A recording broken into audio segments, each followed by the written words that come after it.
আমার কোনো জিনিসের দরকার নেই। আমি যে জিনিস বিক্রি করতে এসেছি তার সত্যিই আপনার কোনো দরকার নেই। তবে আপনি ব্যবসায়ী মানুষ। ব্যবসায়ী মানুষ লাভ লোকসান ভালো বোঝে।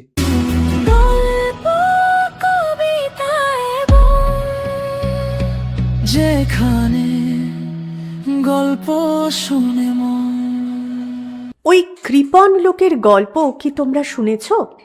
যে চিনির কৌটার পিঁপড়া ফেলে দিত না, অন্য একটা কৌটায় জমা করে রাখত। চিনি শেষ হয়ে গেলে ওইসব পিঁপড়া দিয়ে চা বানিয়ে খেত। এগুলি গল্প কথা। বাস্তব জীবনে এরকম ভয়ঙ্কর কৃপণ থাকে না। তবে একেবারেই যে থাকে না তাও না। আজহারউদ্দিন খাঁ এরকম একজন কৃপণ। লোকটার বয়স 53। নারায়ণগঞ্জে তার 2টি গেঞ্জির কারখানা আছে। কারখানা থেকে তার 70,000 টাকা আয় হয়। ঢাকা শহরে তার 3টি বাড়ি আছে। সবকটা ভাড়া দিয়ে তিনি মালিবাগে 3 কামরার একটা বাড়ি ভাড়া করে থাকেন। এত বড় বাড়ি তার প্রয়োজন নেই বলে এখন 2 কামরার ফ্ল্যাট খুঁজছেন। যাকে পান তাকেই বলেন, এত বড় বাড়ি দিয়ে আমি করবোটা কি? হ্যাঁ, একা মানুষ, আমার একটা রুম হলেই চলে যায়। সারাদিন কাজকর্মে থাকি, রাতে এসে ঘুমাই। তার জন্যে 3টে ঘরের দরকার কি? ঘর বেশি হলে তো আর ঘুম ভালো হবে না। কেউ যদি বলে, আপনি একা মানুষ, এত টাকা দিয়েই বা আপনি করবেন কি?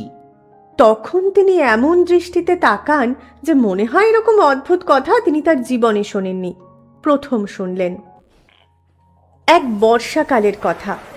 রাত 9টার মতো বাজে।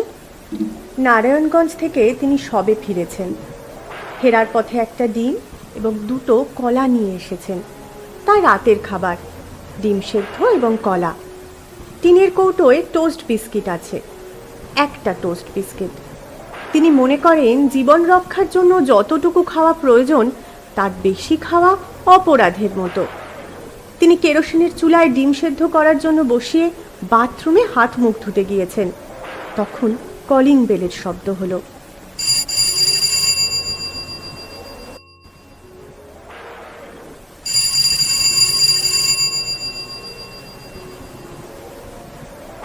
হাত মুখ ধোয়া বন্ধ রেখে তিনি দরজা খোলার জন্য গেলেন। দেরি করলে ওই লোক কলিং বেল টিপতেই থাকবেন। বেহুদা খরচ হবে, কি দরকার?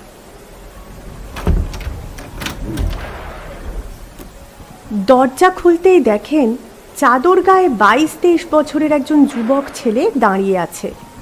আজহার খাঁ কড়া গলায় বললেন, কাকে চান? আপনাকে চাচ্ছি। আপনার নাম তো আজহারউদ্দিন খাঁ। কিন্তু কি দরকার আমার সঙ্গে? যুবকটি হাসি মুখে বলল, আমি আপনার কাছে একটা জিনিস বিক্রি করতে এসেছি।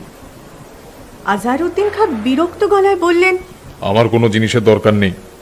আমি যে জিনিস বিক্রি করতে এসেছি তার সত্যিই আপনার কোনো দরকার নেই। তবে আপনি ব্যবসায়ী মানুষ। ব্যবসায়ী মানুষ লাভ লোকসান ভালো বোঝে। আমার জিনিসটা যদি আপনি কিনে রাখেন তাহলে 1,50,000 টাকা লাভ করতে পারবেন। আজহারউদ্দিন খাঁর ভুরু কুঁচকে গেল। বোঝাই যাচ্ছে লোকটা ঠকবাজ। তিনি ঠকবাজের সাহস দেখে চমৎকৃত হলেন।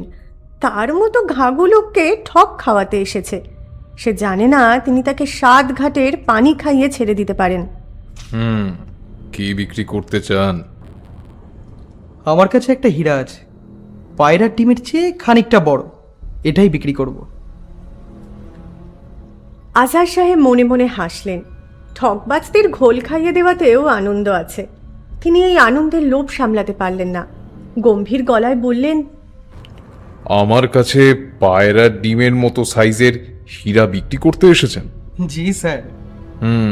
শুনে সুখী হলাম। এটা কি কোহিনূর হীরা নাকি? জি না স্যার, কোহিনূর না। কোহিনূর আছে ব্রিটিশ মিউজিয়ামে। কোহিনূরের পরের হীরের নাম দি হোপ। এটা আছে নিউ ইয়র্কে। আজহার সাহেব আবার মনে মনে হাসলেন। ঠকবাজের লক্ষণ হচ্ছে ভারী ভারী কথা বলে খদ্দেরকে হক চকিয়ে দেয়। ব্যাটা ঘুঘু দেখেছে, ফাঁদ দেখেনি। লোকটি বলল, আপনি বোধহয় আমার হীরার ব্যাপারটা ঠিক বিশ্বাস করছেন না। কেন করব না? অবশ্যই করছি। আমার এই হীরার ওজন 127 ক্যারেট। পারিবারিক সূত্রে আমি পেয়েছি। তা বিক্রি করে দিতে চাচ্ছেন কেন? বিক্রি করে দিতে যাচ্ছি কারণ হীরা কোনো কাজে আসে না। চোরের ভয়ে সারাক্ষণ লুকিয়ে রাখতে হয়। এর চেয়ে বিক্রি করলে টাকাটা কাজে লাগে। টাকা আবার কি কাজে লাগবে? টাকাও তো সেই ব্যাংকেই রেখে দিতে হয়। আমি অবশ্যই টাকা ব্যাংকে রাখার জন্য হীরা বিক্রি করছি না। আমি ওই টাকায় কিছু সৎ কাজ করতে চাই। সৎ কাজ করতে চান মানে? আমি একটি অনাথ আশ্রম করতে চাই, বড় ধরনের অনাথ আশ্রম, যে আশ্রমে ছেলেমেয়েরা নিজের বাড়ির মতো থাকবে, লেখাপড়া শিখবে। তাতে আপনার লাভ কি? আমার লাভ কিছুই না, বাচ্চাগুলির লাভ। আমি একটা হাসপাতালও করতে চাই। কি বলছেন? এ তো বহু টাকার ব্যাপার। হীরাটার দামও তো স্যার অনেক, 1 কোটি টাকা। ফাজলামি করছেন নাকি? 1 কোটি টাকা দামের হীরা আপনি পকেটে করে নিয়ে ঘুরে বেড়াচ্ছেন? আমার সঙ্গে মামদোবাজি করতে যাচ্ছেন? আমি আপনার মতন 10টা মামদোকে 1 ঢোক পানি দিয়ে গিলে ফেলতে পারি, তা জানেন? আমি স্যার হীরাটা রেখে যাচ্ছি, আপনি যাকে ইচ্ছে তাকে দিয়ে যাচাই করুন। আমি 7 দিন পরে আসব। কোনো দরকার নেই, আসল হীরা হলেও আমি কিনবো না, অত টাকা নেই আমার। না কিনলেও জিনিসটা 1 সপ্তাহ আপনার কাছে থাকুক, আপনার সন্দেহ দূর হোক। 1 কোটি টাকা দামের জিনিস আপনি আমার কাছে রেখে যাবেন? জি, কারণ কৃপণ হলেও আপনি মানুষ হিসেবে সৎ। আমি খোঁজ খবর নিয়েই এসেছি স্যার। লোকটা পকেটে হাত দিয়ে কাঠের একটি ছোট্ট কালো বাক্স বের করে আজহার সাহেবের হাতের দিকে বাড়িয়ে দিল।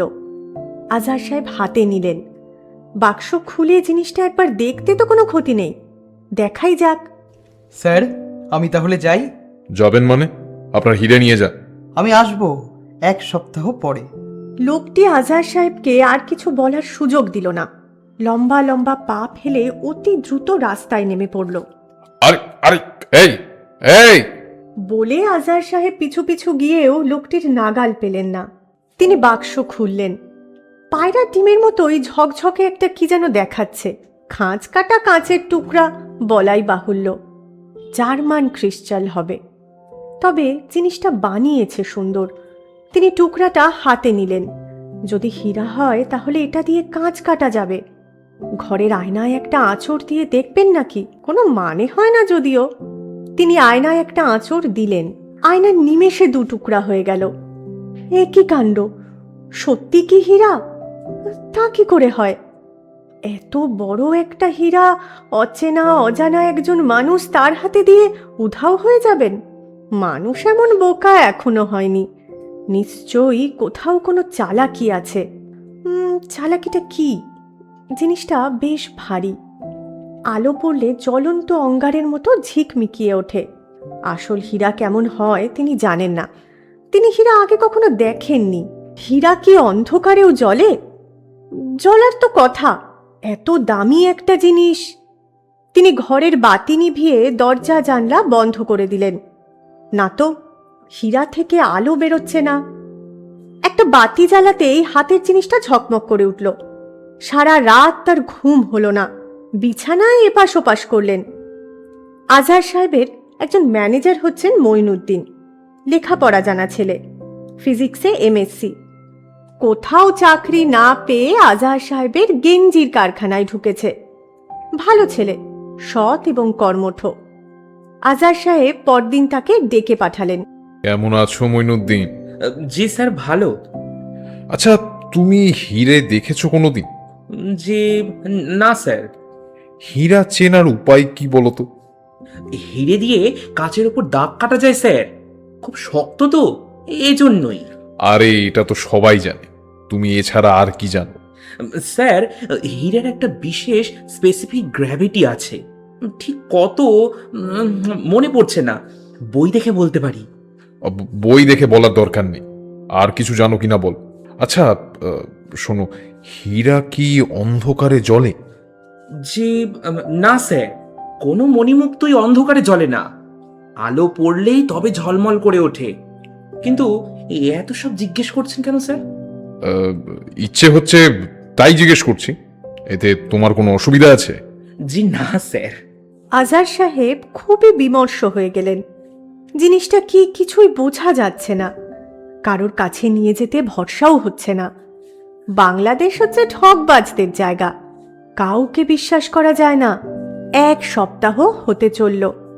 আজহার সাহেব ক্রমে ক্রমে বেশি পরিমাণে বিমর্ষ হতে শুরু করলেন। জিনিসটার ওপর তার মায়া পড়ে গেছে। হাতছাড়া করতে খুব কষ্ট হবে। তিনি এখন রোজ রাতে জিনিসটা হাতে নিয়ে খেলা করেন, বালিশের নিচে রেখে ঘুমোতে যান। এটা হাতছাড়া করলে মনে হচ্ছে তিনি বাঁচবেন না। কিন্তু উপায় কি? ওই লোক আসবে, তাকে দিয়ে দিতে হবে।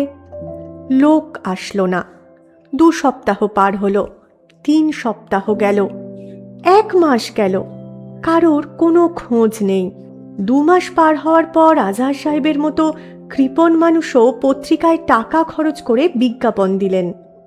সন্ধান প্রার্থী জনৈক যুবক আমার নিকট একটি বস্তু বিক্রয় করিবার জন্য দিয়াছিলেন। 1 সপ্তাহের ভিতর তাহার আসিবার কথা, তিনি আসেন নাই। অতি সত্বর তাহাকে যোগাযোগ করিতে বলা হইতেছে।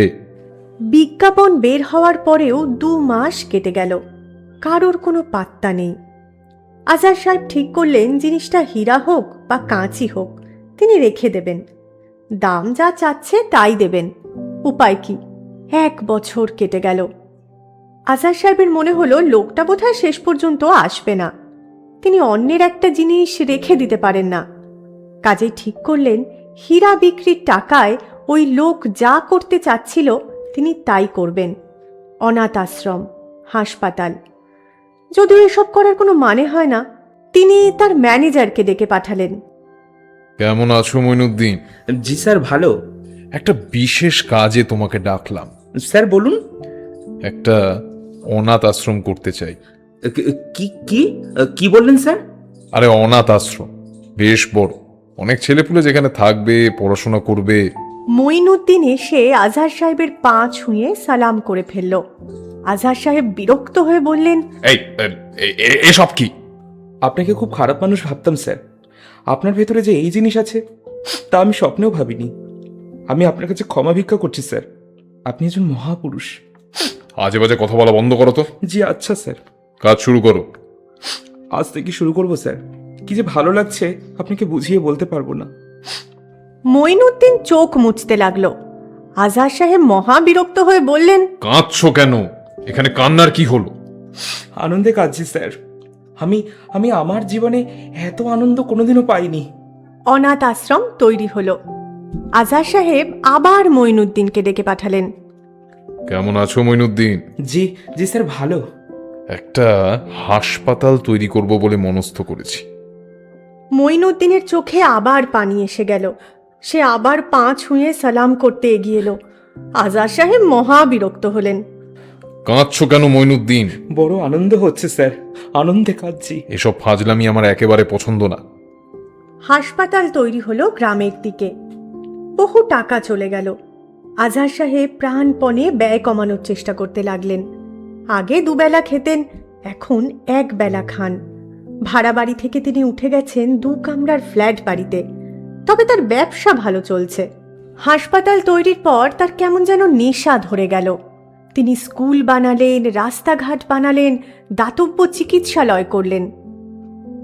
10 বছর পর এক বর্ষার রাতে দরজায় কলিং বেল বাজল। আজহার সাহেব দরজা খুললেন। চাদর গায়ে দাঁড়িয়ে থাকা যুবকটি বলল, স্যার, আমাকে চিনতে পারছেন? হ্যাঁ হ্যাঁ, পারছি। আমি স্যার আমার জিনিসটা নিতে এসেছি। বুঝতে পারছি। আপনার যদি পছন্দ হয় রেখে দিতে পারেন। জিনিসটার পুরো দাম আপনি দিয়েছেন, তবে আমাকে ফেরত দিলে আমি এটা আবার ব্যবহার করতে পারি। আপনার মতো মানুষ তো আরও আছে। তা আছে, বেশ, আপনি নিয়ে যান।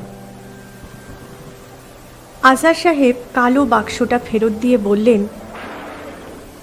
আপনাকে ধন্যবাদ। এই জিনিসটার কারণে এখন মানুষ হিসাবে জন্মগ্রহণ করার একটা অর্থ খুঁজে পাচ্ছি। আপনি আনন্দে আছেন তো স্যার? হ্যাঁ, আনন্দে আছি, খুব আনন্দে আছি।